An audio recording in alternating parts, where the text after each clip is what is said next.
nama saya Khairul Zaza, NPM 201111030339.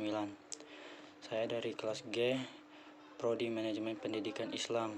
Di sini saya ingin menjelaskan tentang pengertian gadai. Pengertian gadai. Gadai adalah bahasa Arab yang disebut dengan rah. Secara etimologi berarti tetap, kekal, dan jaminan. Gadai istilah hukum positif di Indonesia adalah apa yang dimaksud barang jaminan anggunan, rungguhan, cagar atau cagaran, dan tanggungan. Gadai merupakan perjanjian yang menyerahkan barang untuk menjadi anggunan dari fasilitas pembayaran yang diberikan. Dalam hukum adat, gadai diartikan sebagai menyerahkan tanah untuk menerima sejumlah uang secara tunai. Dengan ketentuan si penjual atau penggadai tetap berhak atas pengambilan tanahnya dengan jalan yang menebus kembali. Arrah adalah pengertiannya menahan salah satu harta milik si peminjam atas peminjam yang diterimanya. Barang yang ditahan tersebut memiliki nilai ekonomis. Dengan demikian, pihak yang menahan memperoleh jaminan untuk mendapat pengambilan kembali seluruh atau sebagai piutang. Secara sederhana, dapat dijelaskan bahwa rah adalah semacam jaminan hutang atau gadai. Gadai adalah jaminan atas barang yang dapat dijual sebagai jaminan hutang dan kelak nantinya dapat dijual untuk membayar hutang. Jika yang hutang tidak mampu membayar hutangnya karena kesulitan,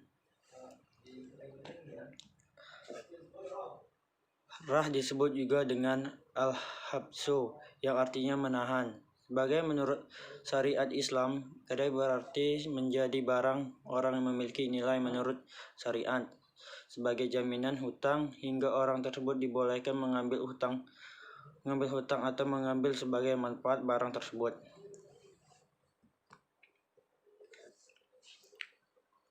Pemilik barang gadai disebut rahin dan orang yang mengutang yaitu orang yang mengambil barang tersebut serta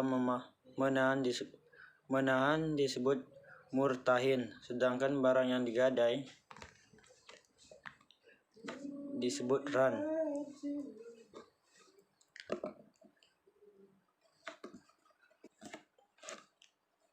Dari ketiga tarif di atas terdapat kesamaan pendapat, yaitu 1.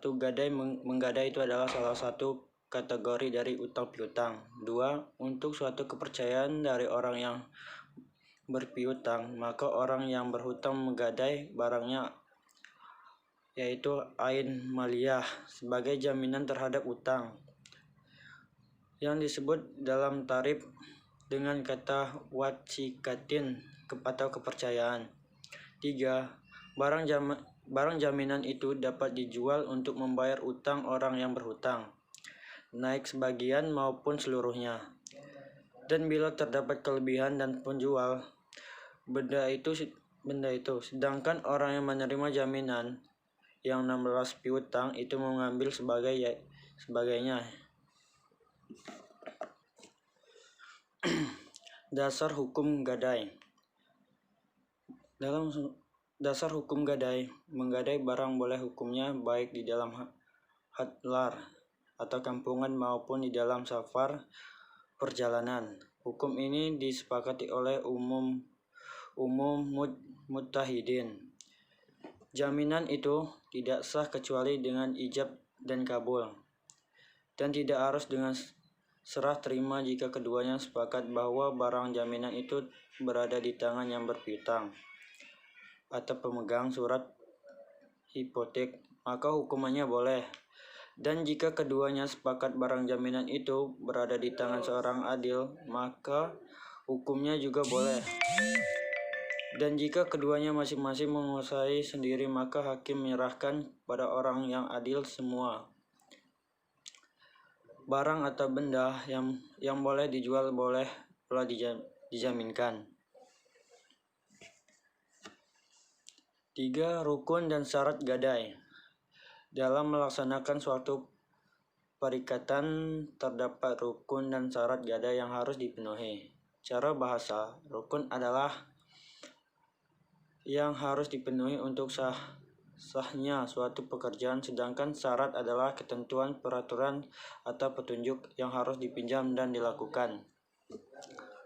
Rukun akad rah terdiri atas rahin, orang yang menyerahkan barang, murtahin penerima barang, marhun atau rah barang yang digadaikan, dan mahrun bin hutang, serta ijab kabul.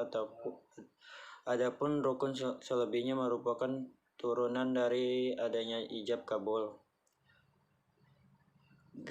Gadai ataupun pinjaman dengan jaminan benda memiliki beberapa rukun antara lain. 1. Akid. Orang yang melakukan akad meliputi 2 aspek, yaitu 1. Rahin adalah orang yang menggadaikan barang. 2. Murtahin adalah orang yang berpiutang yang menerima barang gadai sebagai imbalan uang kepada yang dipinjam kreditur. Yang kedua, makwad alaih yang diakadkan yakni meliputi 2 hal, yaitu marhun barang yang digadai, barang gadai, dain mahun bi'ih utang yang karenanya digadai gadai. 3. Sikhat atau akad gadai. Ibnu Rus dalam kitab Bidayahtul Mujtahid mengatakan bahwa rukun gadai terdiri dari 3 bagian.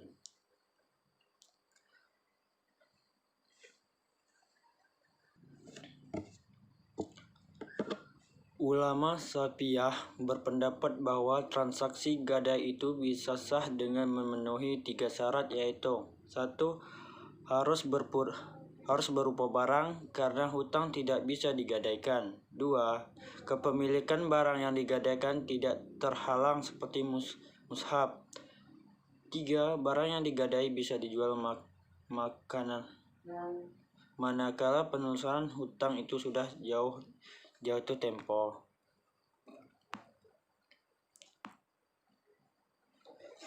Menurut Said Sabiq dalam bukunya Fikih Sunnah, syaratnya untuk sahnya akad gadai adalah 1. Berakal baligh, bahwa barang yang dijadikan jaminan itu ada pada saat akad sekalipun tidak satu jenis, bahwa barang tersebut dipegang oleh orang yang menerima gadaian, maksudnya itu wakilnya.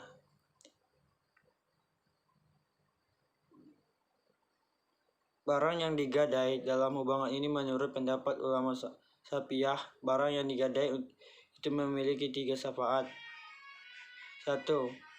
Berupa hutang karena barang hutang tidak dapat digadaikan. 2.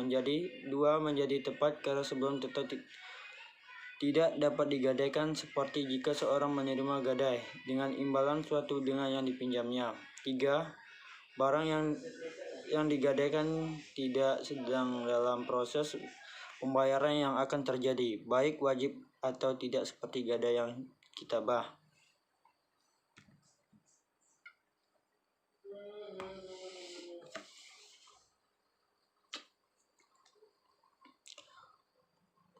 Bukunya Fiqh Islam mengatakan rukun rungguhan ada 4, yaitu lafaz kalimat akad seperti saya rungguhan ini pada engkau untuk hutangku yang sekian pada engkau. Jawab dari yang berhutang, saya terima rungguhan ini. 2. Yang merungguhkan dan yang menerima rungguhan, yang berhutang dan yang berpiutang. Disyaratkan keadaan kedua ahli tasarruf berhak membelanjakan hartanya. 3.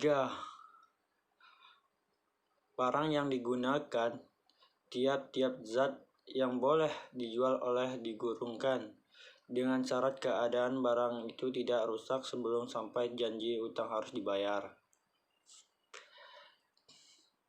4. Ada utang disyaratkan keadaan utang telah tetap. Apabila barang dirungguhkan diterima oleh berpiutang, tetaplah rungguhan, dan apabila telah tetap rungguhan, yang punya barang tidak boleh menghilangkan miliknya dari barang itu, baik dengan jalan dijual atau diberi dan sebagainya, kecuali dengan izin yang berpiutang. Sekian penjelasan dari saya akhiri. Wabillahi taufiq wal hidayah. Wassalamualaikum warahmatullahi wabarakatuh.